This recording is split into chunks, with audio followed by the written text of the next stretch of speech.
Boker Tov, continuing where we left off, we're in Shaare Teshuva, Shaar HaRishon, the principles of Teshuvah. We're in the middle of Seif, I think it's the Seif, where is it? Seif Yud Bet or something, we're towards the end of it, or sorry, Seif Yud Gimel. We're talking about Yegon, the third of the principles. Again, just a quick recap. The bare minimum is what the Rambam and the Rabbenu both agree on, to be Azivat Achet, to forsake and stop sinning, and Charatan, regret. The order is interchangeable. We saw it, Rabbenu discuss it. And then beyond that is also Vidui. That's the core, the most simple level of Teshuvah that one needs to do. It includes regret, includes stopping the sin, and includes Vidui. Everything beyond that are levels of how to attain higher and more fluent and more pure levels of Teshuvah.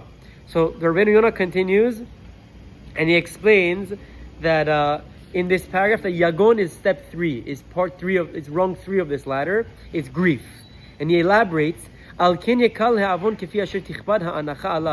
is why the liability for sin becomes lighter as one's sighing over becomes heavier. Meaning, why is Yegon so important? Because as we regret, and we explain the difference between we have to explain the difference. We've explained the difference between grief and regret.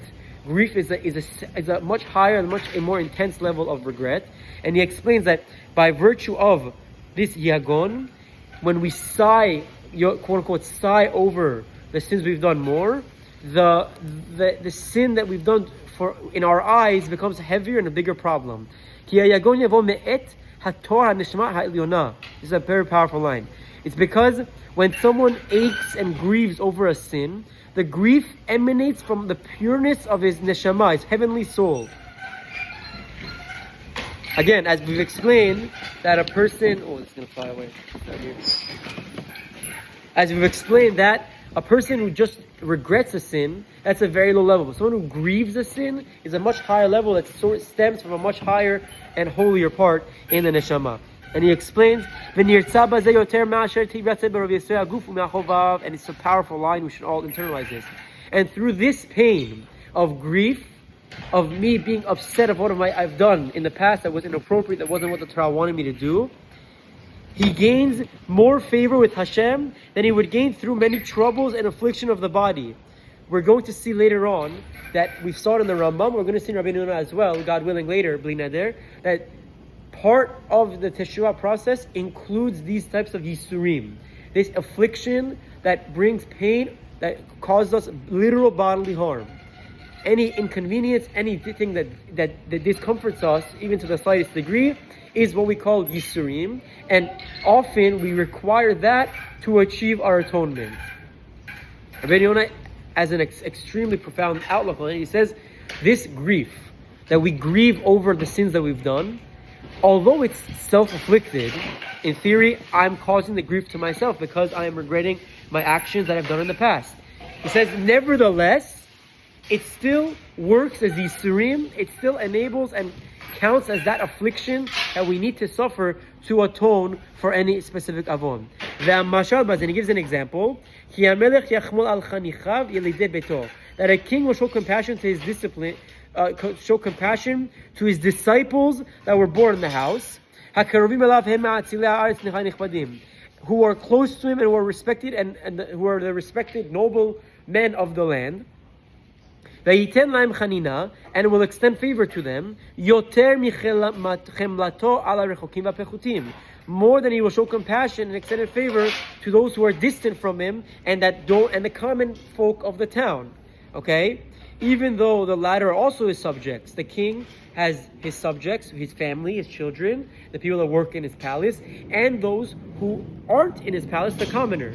And obviously, the king will show more nechama, show more pity and mercy to those who are close to him.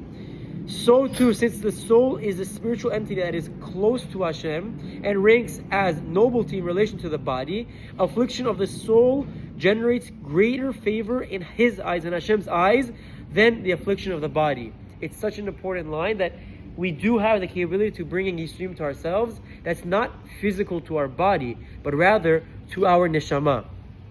And he explains, or explains based on Pesukim, Ve'amar unshamot ani asiti, the kirvatan el ha'elyonim.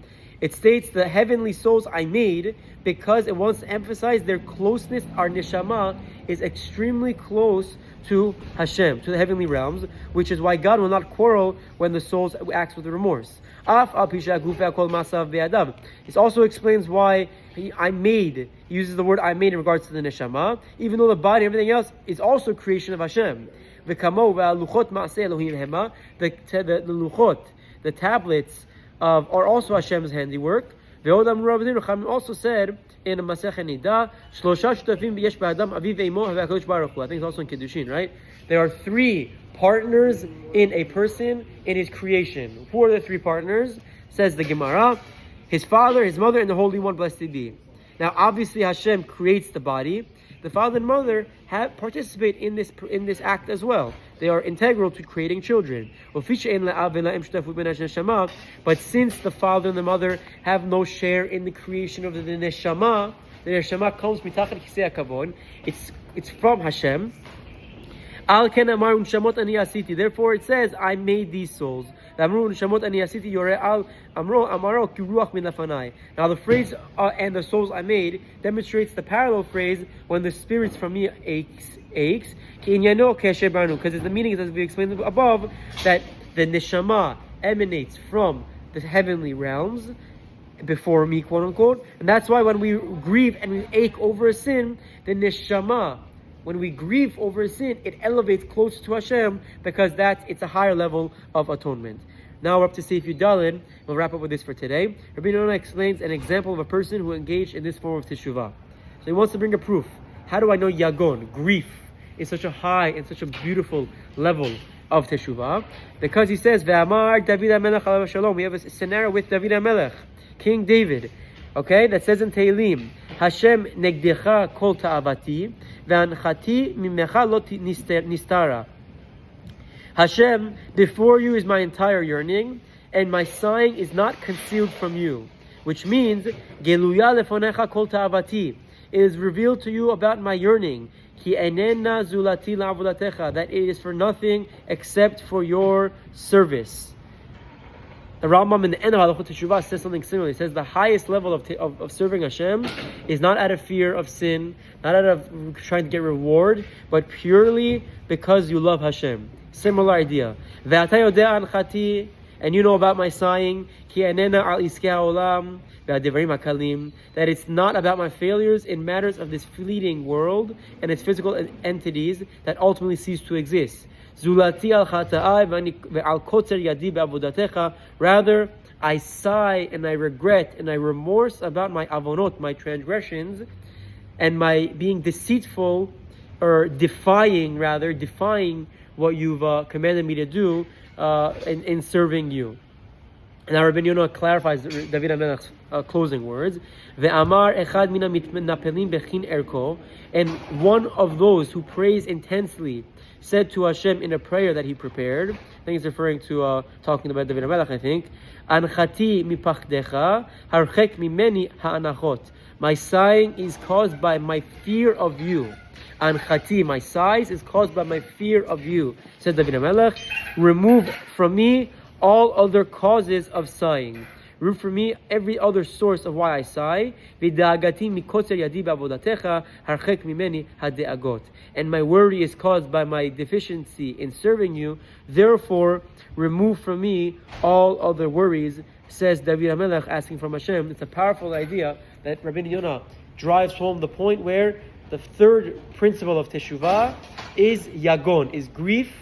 Grief stems from a high level from our neshama's connection to Hashem, and that's why it's the next level in Teshuvah, because it's one of the highest possible ways that we can reconnect our neshama to its creator, the source, the creator of the world. Have a wonderful day. Chazak u'baruch.